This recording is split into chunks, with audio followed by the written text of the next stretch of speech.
With this second generation 208 Supermini here usefully improved, Peugeot has brought us a small car that really pushes the boundaries in Supermini design. This 208 model's engineering may not quite be unique, but all the feel-good stuff really is, the pavement presence and the avant-garde cabin. Plus that's been delivered with most of the practicality and efficiency you'll need from a small hatch. Here's a car that's made other brands in this sector really sit up and take notice, and we think quite a few buyers who'd never normally choose a Peugeot in this class are going to do the same.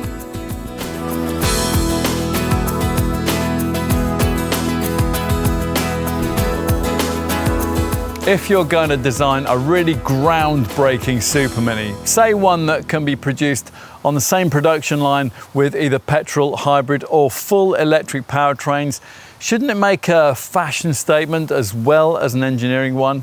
Well, as you can see, this car, Peugeot's second generation 208, really does. Here it's been usefully improved as part of a mid-term update.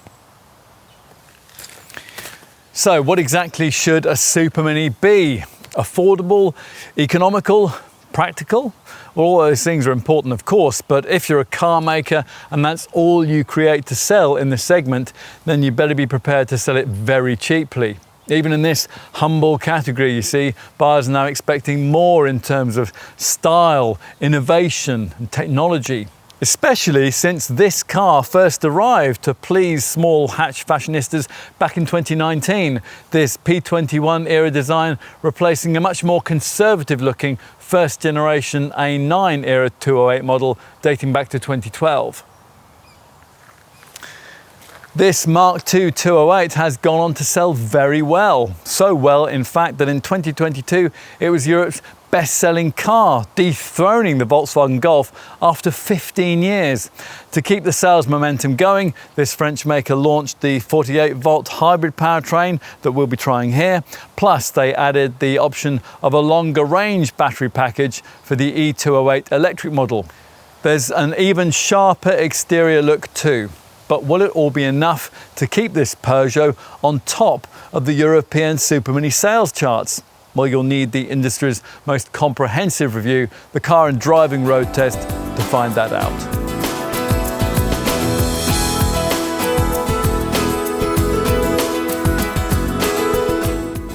So, to this revised version of Peugeot's second generation 208.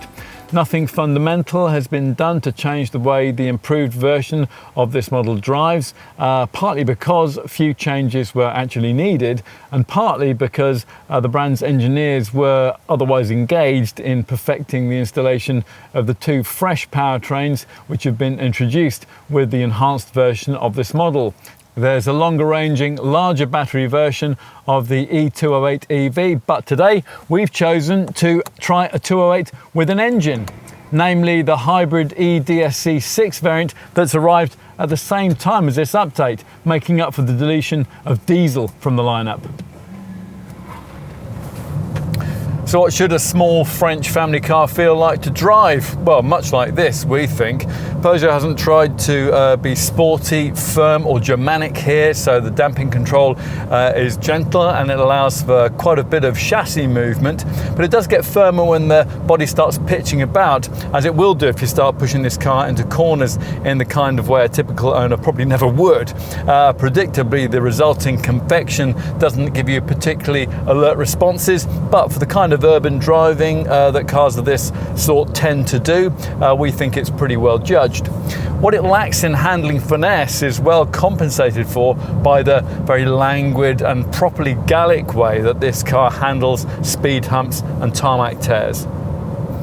Your first impressions from rest are that everything's very light, especially the steering. Now thankfully the helm does weight up quite a bit the faster you go though, although that's not always with the kind of consistency that ideally we'd like.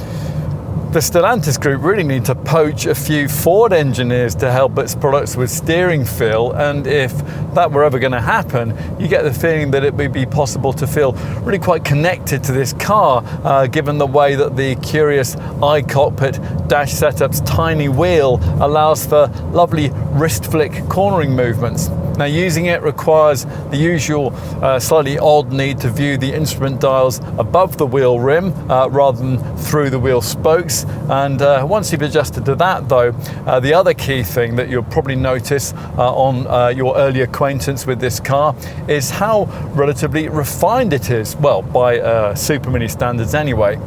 And yes, it's still refined even if you opt for a combustion engine model, which, as I said earlier on, is what we're trying here with the hybrid.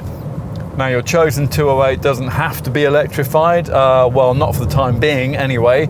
So in the short term, quite a big proportion of sales of this little Peugeot will continue to be of versions with the car's conventional petrol PureTech unit. It's a revvy little 3-cylinder engine we've always rather liked. This unit doesn't have the characterful thrum that you get in, say, a rival 3-cylinder Hyundai i20, but it will still fizz happily up to the red line if you find yourself running late and you need to gun it a bit. And yes, that applies even if you've limited yourself to the base, normally aspirated 75 horsepower version, which does feel eager to rev, but is ultimately way down on power thanks to the lack of a turbo to push things along. As a result, in a base PureTech 75 spec 208, you'll need to make plenty of use of the 5-speed gearbox that you have to have with this base unit, and even if you do, 62 miles an hour takes a lengthy 13.2 seconds to reach from rest, en route to a modest maximum of 102 mph. All of which explains why virtually all customers who don't want an electrified version of this car bargain their way up instead into the turbocharged 100 HP version of the petrol engine. It's a great little lump which, as you'd expect, courtesy of the turbo, delivers much more of a shove from low revs. There's also a lovely warble as it goes about its business, which is notably more restrained than it is in a comparable Vauxhall Corsa. A drive mode button on the center console promises more than it delivers, unfortunately, just normal and eco settings, the latter being a mode that you'll have to stay away from if you want to get anywhere close to the quoted performance stats for this power plant. 62 miles from rest in 10.1 seconds on the way to 117 miles an hour if you're quick with the mandatory 6-speed manual gearbox.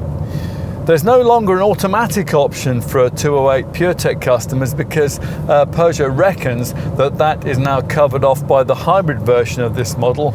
With this, as usual with a hybrid, you have to have an automatic gearbox, although this is a rather different kind of self-shifting transmission, and not only because it's of the dual clutch sort and restricted to 6 speeds.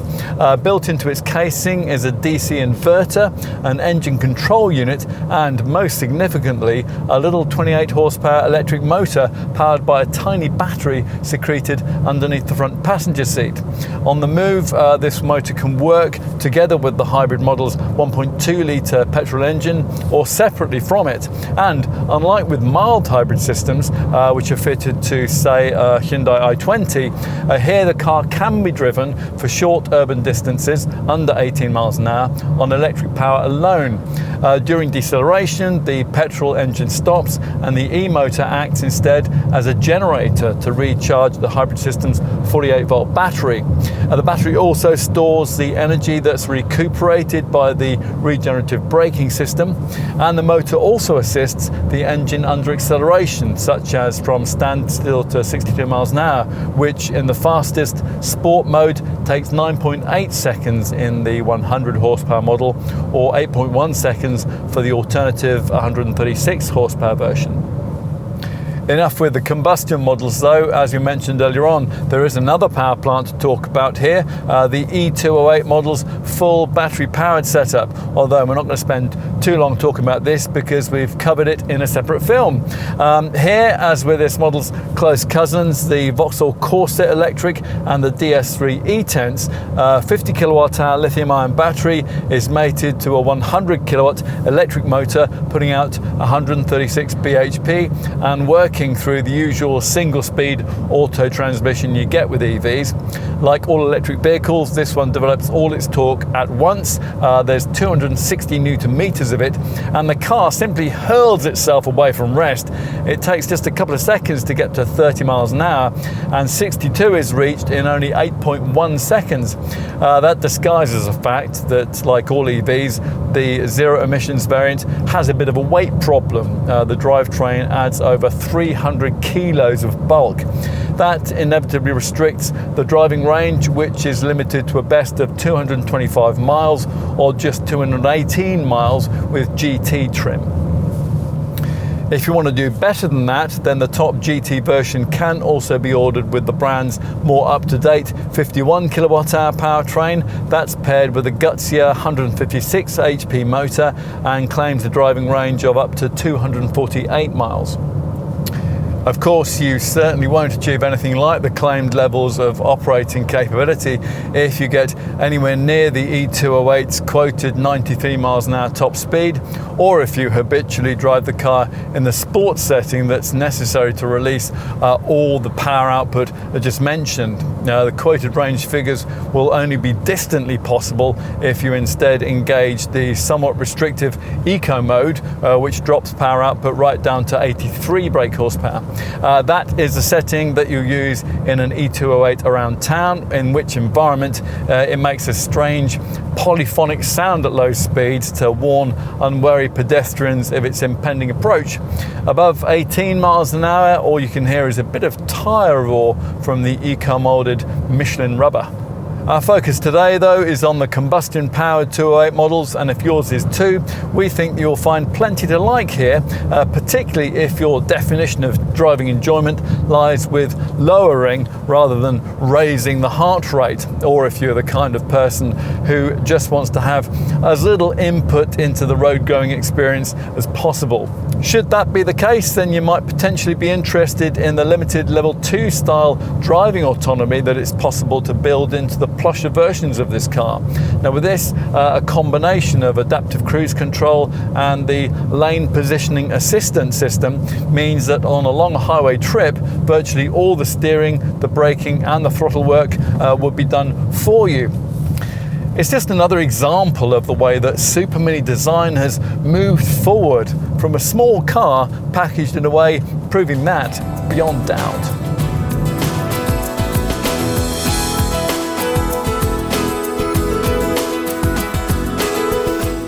Peugeot has quite a history in small hatches, stretching back to the 104 of 1976, but perhaps more pertinently in terms of B-segment superminis, the 205 of 1983.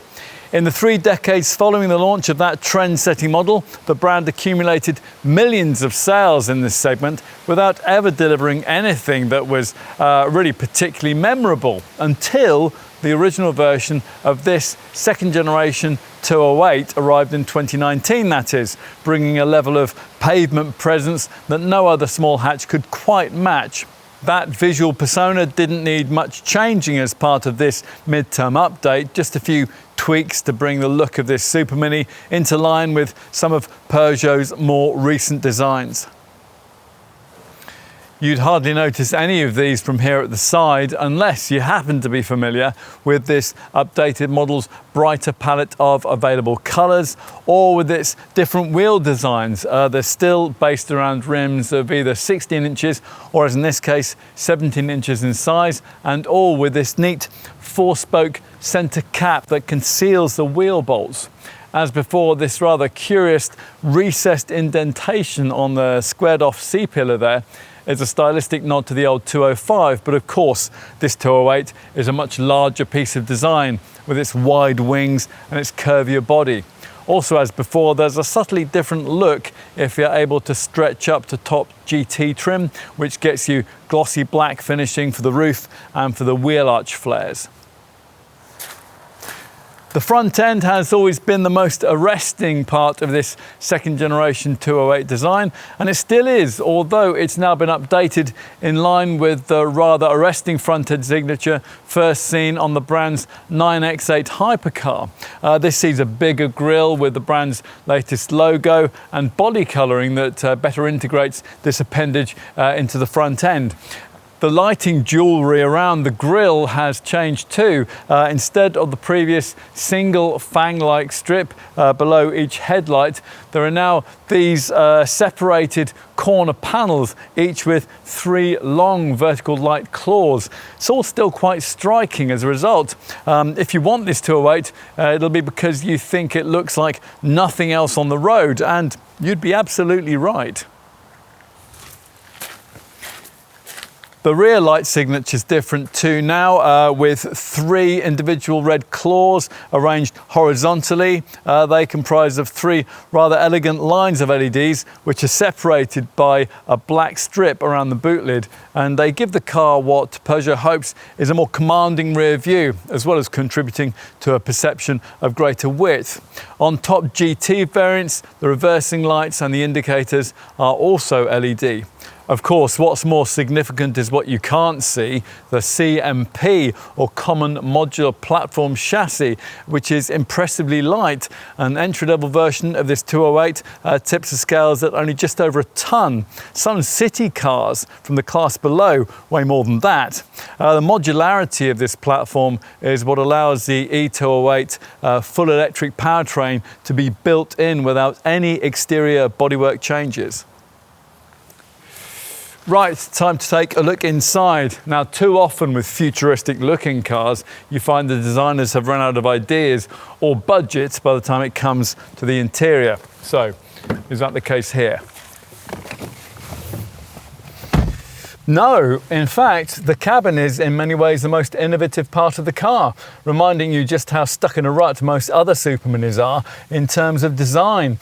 There really aren't many changes as part of this update. This 10-inch central screen's now standard across the range. The digital instrument display of the plusher variants has been improved, and manual models get a redesigned gear stick. That's pretty much it, actually. So as before, there's this eye-catching 2-tier fascia layout with the smart carbon-trimmed concave intersection, which curls around the edge of the cabin and into the doors. And of course, you get the usual Peugeot iCockpit format, and that sees you viewing the instrument binnacle over the upper rim of this tiny steering wheel rather than conventionally through the wheel spokes. What you'll end up looking at in the binnacle depends quite a lot on trim choice. With base active spec, there's an old-fashioned set of analog dials. The mid-range Allure trim we have here gets you this 10-inch digital instrument display, which can be further upgraded to a clever 3D setup with top GT trim. That sees critical information like speed projected in hologram form from the inner roof of the binnacle onto a piece of slanted perspex in the foreground. Now, both the digital displays can be personalized to different formats via a steering wheel button. Whatever setting you select, it's all very aircraft cockpit-like, and Peugeot says that the way that the data is displayed slightly closer to your eye line can improve reaction time by up to half a second at motorway speeds. Now, earlier we mentioned that all models now get this 10-inch central touchscreen, but you will have to avoid base trim if you want it in high definition form, fitted with Peugeot's latest iConnect infotainment system. This comes with the disadvantage that navigation is no longer built in as standard on the top models, but the brand thinks that most customers won't really care about that because they'll be using navigational apps via the now improved smartphone mirroring setup. And that sees the Apple CarPlay and Android Auto systems now of the more convenient wireless variety.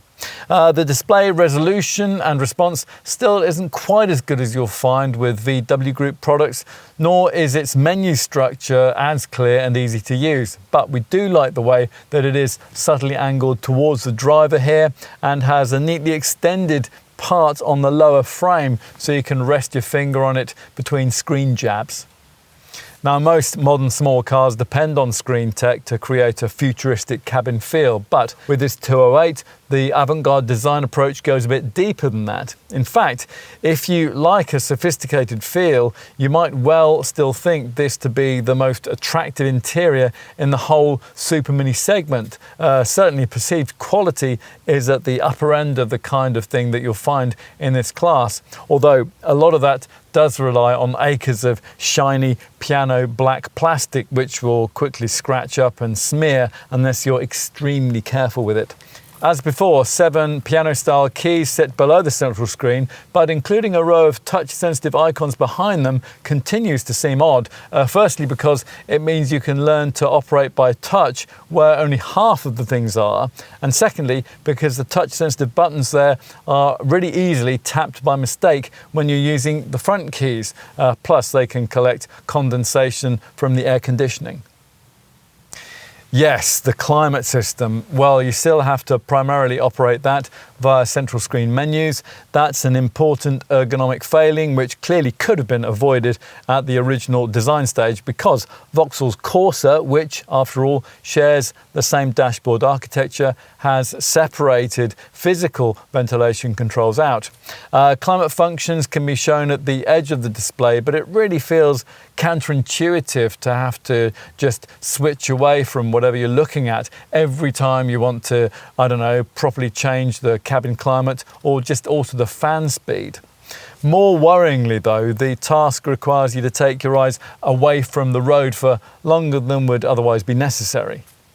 The benefit of not having central stack climate controls, physical ones, isn't huge really. The space these would normally occupy is used instead for this lidded box, the inner lid of which has a pen recess and inside of which can be a now improved wireless phone charging mat, tripled in power output from 5 watts to 15 watts.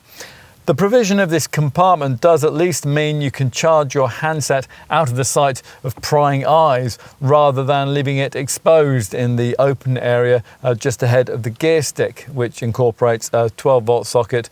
The designers have forgotten to include an overhead sunglasses compartment, but there are decently sized door bins here with angled bottle holders. You do get a small open cubby down by the driver's right knee, and there are ticket clips on the sun visors. As usual with a right-hand drive version of a French car, the glove box though, classic, is halved in size by the fuse box. It really is time that these Gallic makers sorted this issue out. Avoid base trim and you get a narrow lidded box between the seats with a lift-out coin tray, plus the deletion of the base version's manual handbrake. That means space is freed up for the twin cup holders just near the gear stick. What else? Well, taller drivers might find the pedals placed a little too close for comfort, although there is plenty of seat height and steering column adjustability too.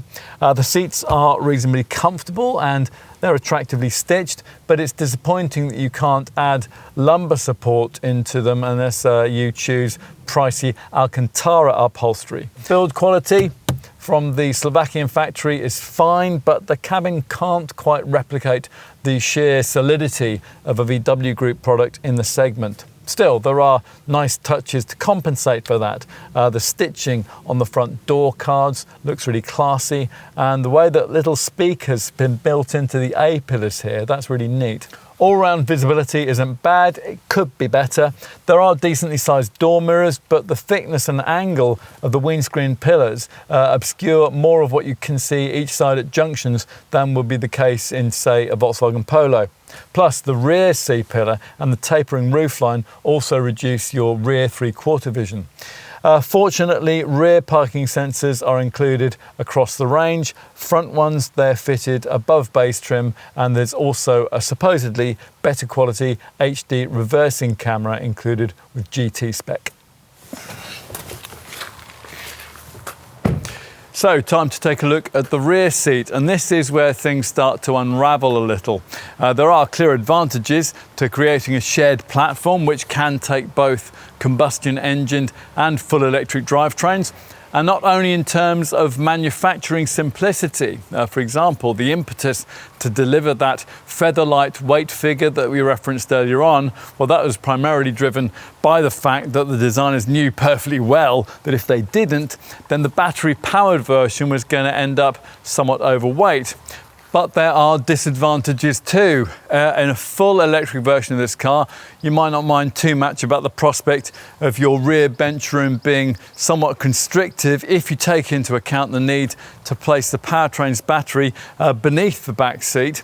Having to accept the same restrictions in a combustion-powered 208 like this one, just because it happens to have a fully electrified relative, is less easy to accept. The first sign of this is when you come to inspect the narrow rear door opening through which you have to pass to access the back of the car. This is an aperture constricted not only by packaging issues, but also by the relatively low roof height you have to dodge beneath before gaining entry. That might prove to be a source of irritation if you're particularly tall, or if you habitually need to reach into the back to fasten things like child seats. Once inside, it's actually not too bad, provided you don't mind the fact that, as usual, on a Stellantis small hatch, the head restraints provided are of the sort that uncomfortably dig into your back until they're raised. Now, for some reason, it feels a fraction more roomy back here than it does in this car's Corsa cousin, although that could be down to the glass house's area feel.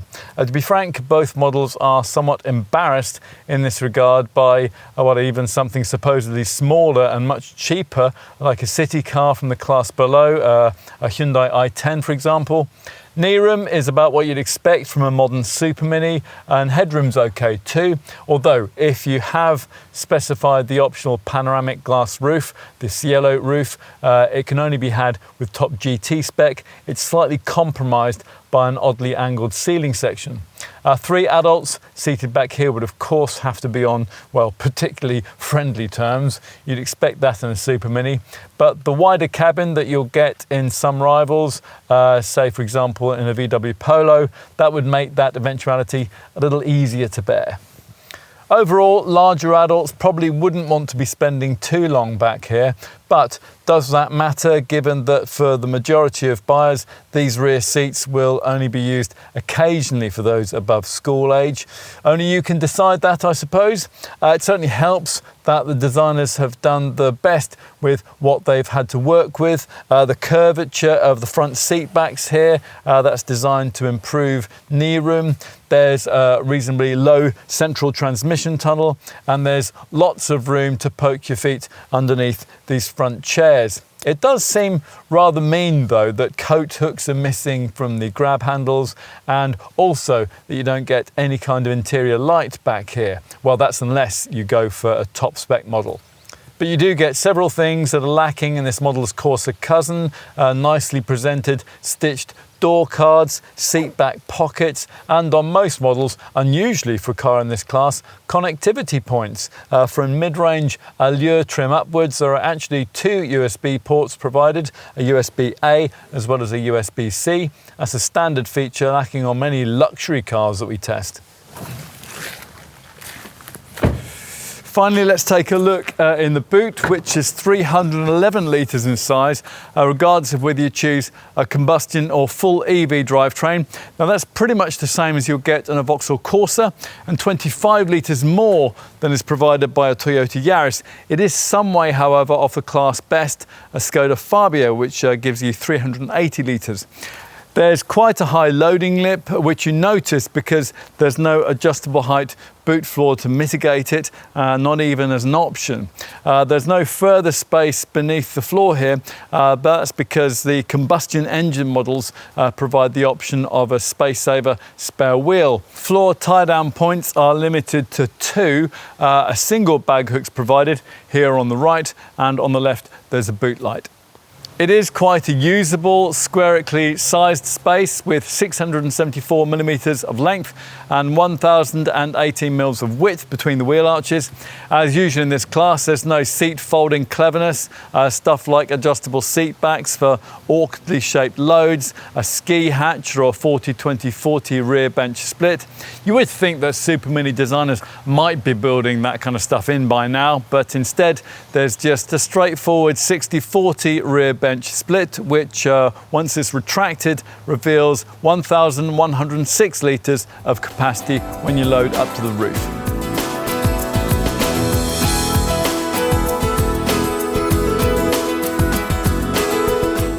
Let's immediately cover off the main things you need to know here. 1 5-door body style, then 3 trim levels, base active, this mid-range Allure spec, and then top sporty looking GT. Peugeot wants you to pick a powertrain in the same way you'd select one of those trim options, whether that be PureTech petrol, hybrid petrol, or electric. There's now no longer a diesel option. From the launch of this updated model and at the time of this test in summer 2024, prices were pitched from around £21,000, but that only gets you the feeblest PureTech 75 version with a 5-speed manual box. Unless you're purely urban-based, you'll really need at minimum to be looking for a PureTech 100 engine variant, which has a 6-speed manual and starts from around £22,000. Ideally though, as a combustion 208 customer, you'll be opting for the hybrid version that we have here, which has to be had with a 6-speed dual clutch auto transmission and was priced, as we filmed, from just under £25,000. Now the 208 hybrid will usually be chosen in the 100 horsepower form we've been trying here, but if you stretch up to top GT trim, your dealer will offer you the option of paying another £1,200 to get it in uprated 136 horsepower guise.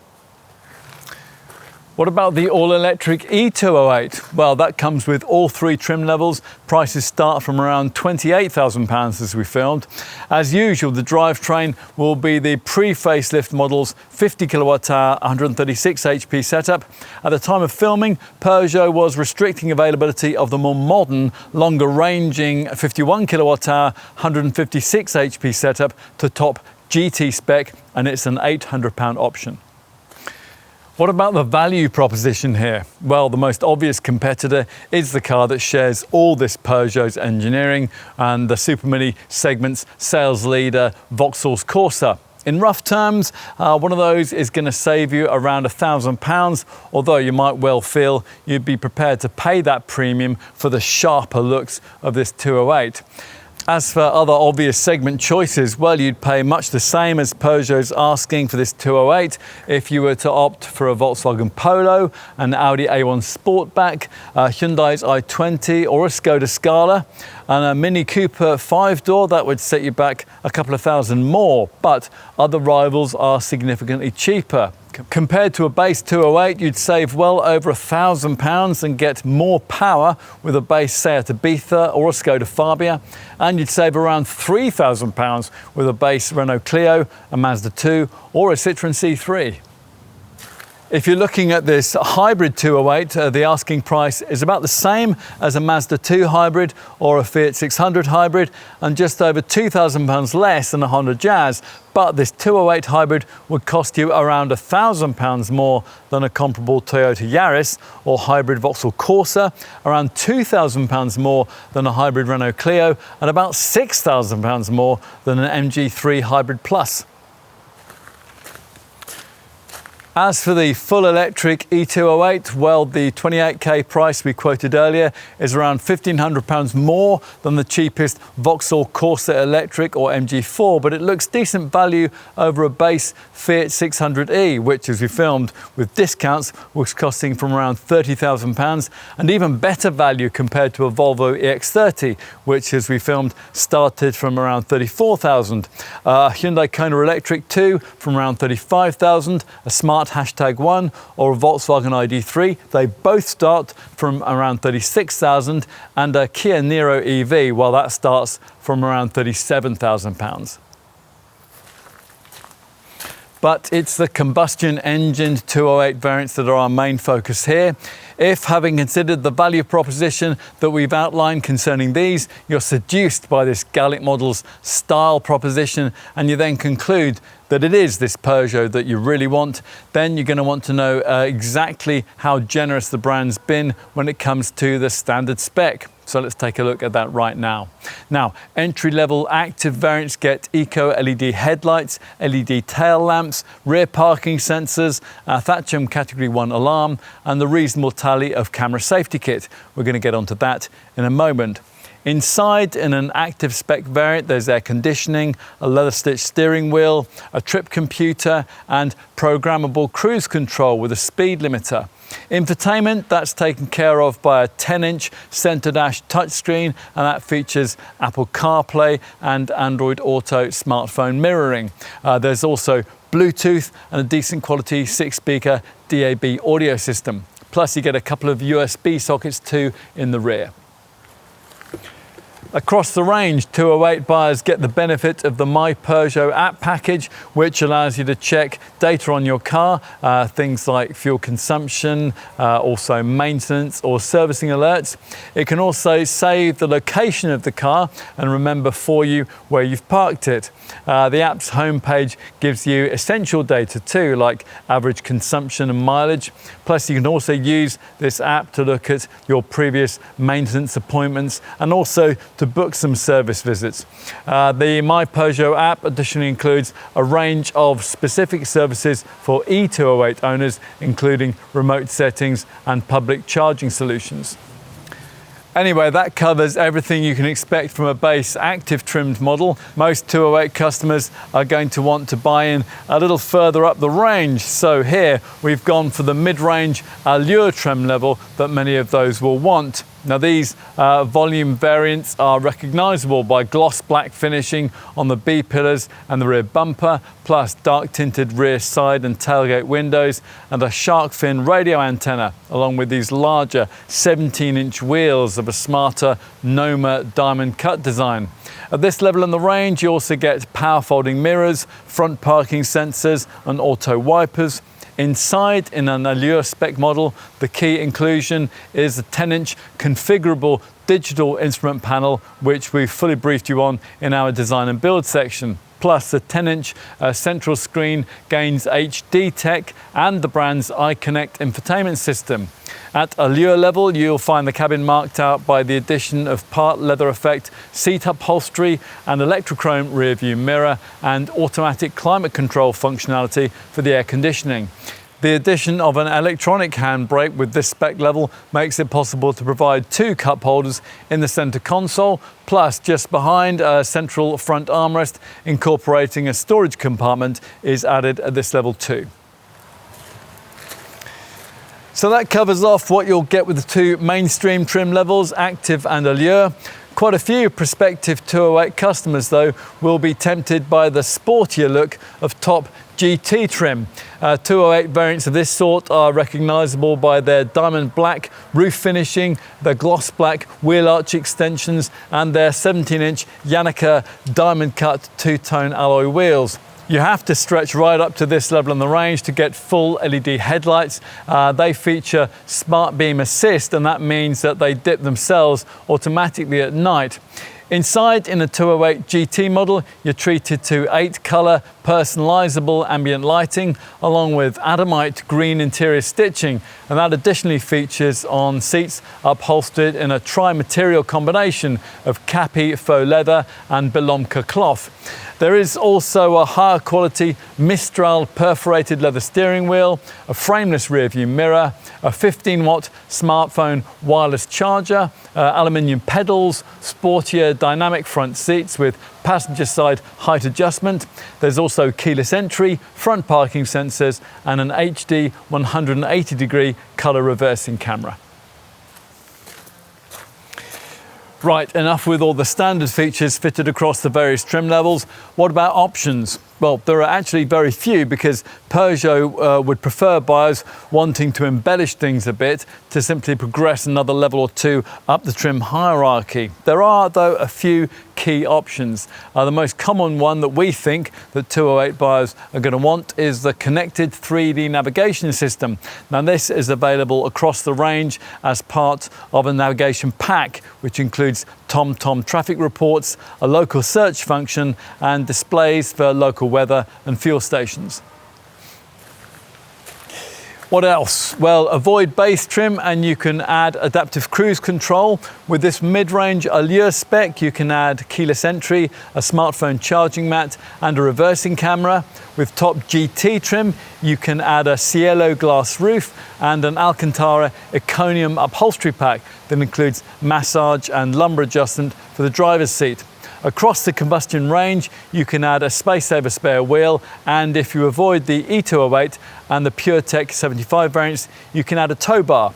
With the E208, you can add a heat pump to preserve your range in cold weather, and an 11 kilowatt charging upgrade. You're going to need that if your home or business has a 3-phase charging supply and can therefore support an 11 kilowatt wall box. On an E208 too, it's also necessary to pay extra for the 3-pin charging lead to plug into a domestic socket. Across the 208 range, you'll almost certainly have to pay more for your choice of paint colour. The only standard shade is solid Agueda yellow.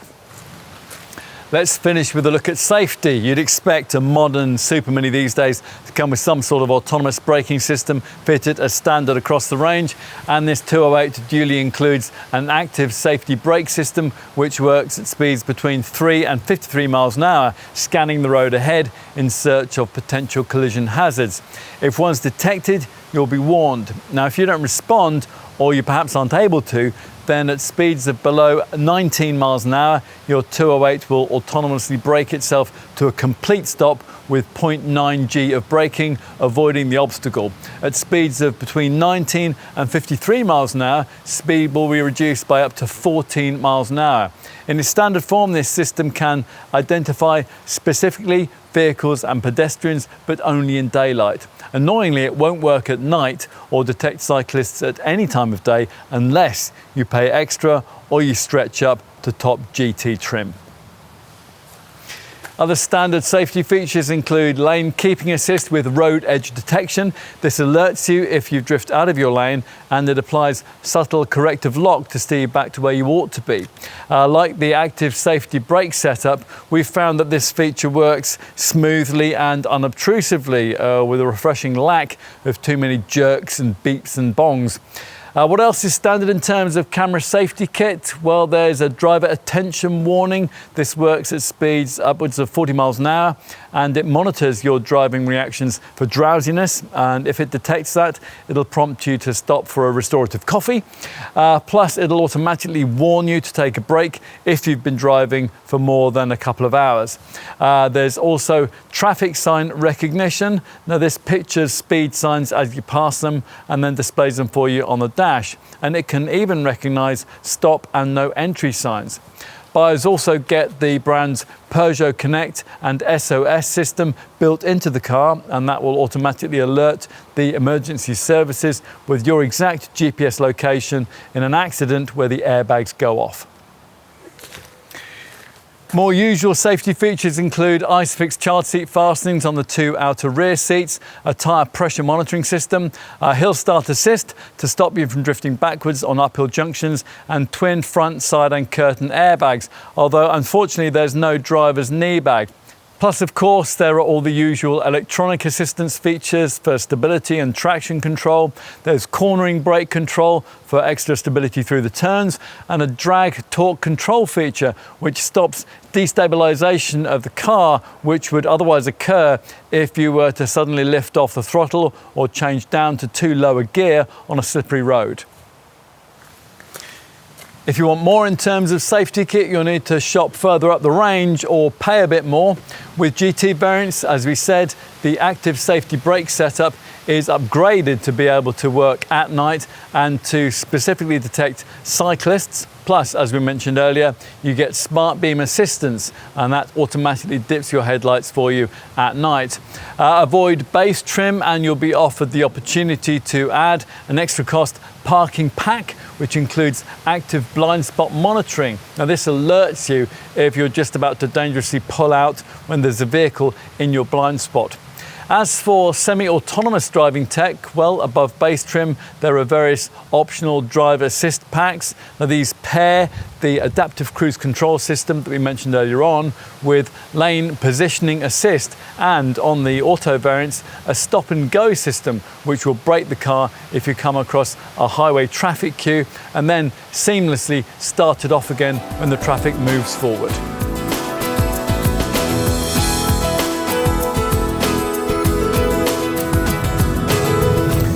One of the things that really impressed us when we first looked at this second generation 208 was the lightweight made possible by the advanced CMP platform.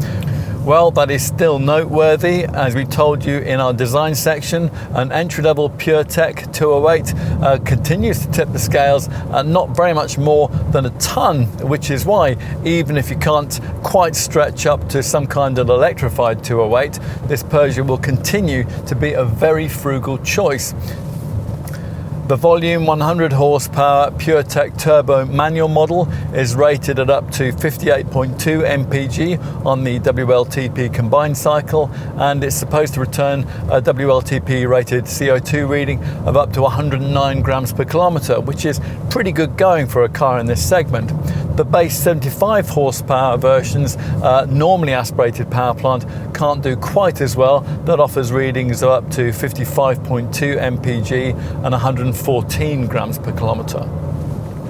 Now, you no longer have to stretch to an E208 if you want a really frugal version of this Super Mini, thanks to a battery that recharges during driving. The 48-volt electrified technology now available in the Hybrid 100 and the Hybrid 136 versions of this car offers extra torque at low revs and up to 15% lower fuel consumption. In urban driving, Peugeot claims that the Hybrid 208 models will operate for more than 50% of the time in 100% zero-emission electric mode. That's thanks to a petrol engine with variable valve timing, a unit optimized for efficiency, which operates in the Miller combustion cycle. This thermodynamic cycle is enabled by the car's variable geometry turbocharger, and this enhances performances at low RPM. Belt-driven starter combines with an e-motor to start the petrol unit from cold, and it also restarts the engine quickly and seamlessly while driving. Enough with the technology talk. What does it all translate to in terms of efficiency figures? Well, in a 100 horsepower form, which is the one we've been trying here, this 208 hybrid manages up to 65.9 miles per gallon on the combined cycle and up to 96 grams per kilometre of CO2, and 3 miles per gallon and 6 grams per kilometre better than the equivalent Vauxhall Corsa hybrid. In 136 HP, guys, the figures for this Hybrid 208 aren't much different. Bests of 65 miles per gallon and 97 grams per kilometre. To give you some class perspective, rival and cheaper Renault Clio E-Tech full hybrid manages 65.7 mpg and up to 96 grams per kilometre. As we told you earlier, an ordinary non-electrified 208 PureTech 100 manual isn't that far off a 208 hybrid's efficiency figures, but that variant is BIK rated at up to 29%. That compares with 25% for the hybrid, so there are useful savings there. But of course, they're not nearly as great as the BIK savings that you'll get with the E208 EV version. As we told you earlier in our driving section, Peugeot is continuing to offer that with the old 50 kilowatt hour, 136 horsepower drivetrain offering 225 miles of range. But if budget permits, quite a few customers might want to stretch to the longer range of the more up-to-date version, which comes with Peugeot's latest 156 bhp electric motor and the larger 51 kilowatt hour battery. That's capable of up to 248 miles between charges. A 7.4 kilowatt single phase charger is supplied as standard on all E208s, while a 3-phase 11 kilowatt charger is available as an option for those who have a 3-phase supply. A 20 to 80% DC charge is estimated to take less than 25 minutes using a 100 kilowatt public rapid charger. When you're AC charging at home though, you'll need to be looking at 4 hours and 40 minutes when you're using a 7.4 kilowatt charger. Charging an E208 effectively will require proactive use of the charging timer so that you can tap into those off-peak electricity rates. You can activate this either via the car's center dash screen or via a special section of the My Peugeot app. The charging timer will also be useful for preconditioning the cabin of the car before you get into it in the morning. This will mean, of course, that you don't have to use up your valuable battery energy warming or cooling the cabin when you get into it. Unfortunately, the heat pump that you need to preserve an E208 model's range in really cold weather, well, that costs quite a lot extra. Whatever kind of 208 you decide on, you'll find that insurance ratings are reasonably comparable with the other mainstream brand models in this segment. So you're looking at Group 15E for the base 1.2 litre 75 PS petrol unit, and from Group 21E for the volume 1.2 litre 100 PS petrol engine. Insurance groups are between 22E and 29A for the 208 hybrid models. For all versions of the E208, the grouping is 31. Residual values across the 208 range at 46 to 48% for combustion models after 3 years and 36,000 miles are stronger than they used to be, although they're not quite as good as will be managed by a well looked after Renault Clio. The E208 unfortunately is down at 36 to 37% though. Finally, you'll want to know about warranties. In a class where Hyundai offers a standard 5-year warranty and Kia offers a 7-year package, Toyota also will potentially cover you for up to 10 years. Peugeot, like most of its other rivals, persists instead with a usual rather disappointing 3-year 60,000 mile package. Now that can be extended up to 5 years and 100,000 miles at extra cost. A year's free breakdown cover is also provided, along with a 6-year anti-corrosion guarantee. On an E208, the battery is covered by a separate 8-year, 100,000 mile warranty to 70% of its charging capacity.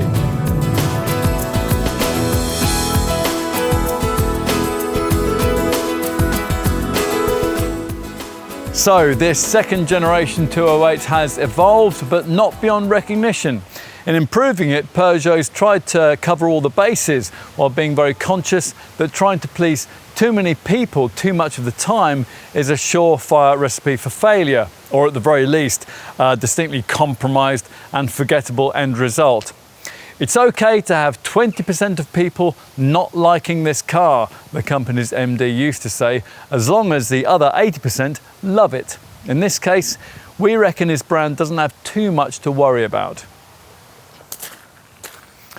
Prior to this second generation 208's original arrival, superminis tended to sell on either quality or value, but this Peugeot opened up another way in which you might prioritise your choice of small hatch, offering a design-led appeal that continues to offer something refreshingly different in the class.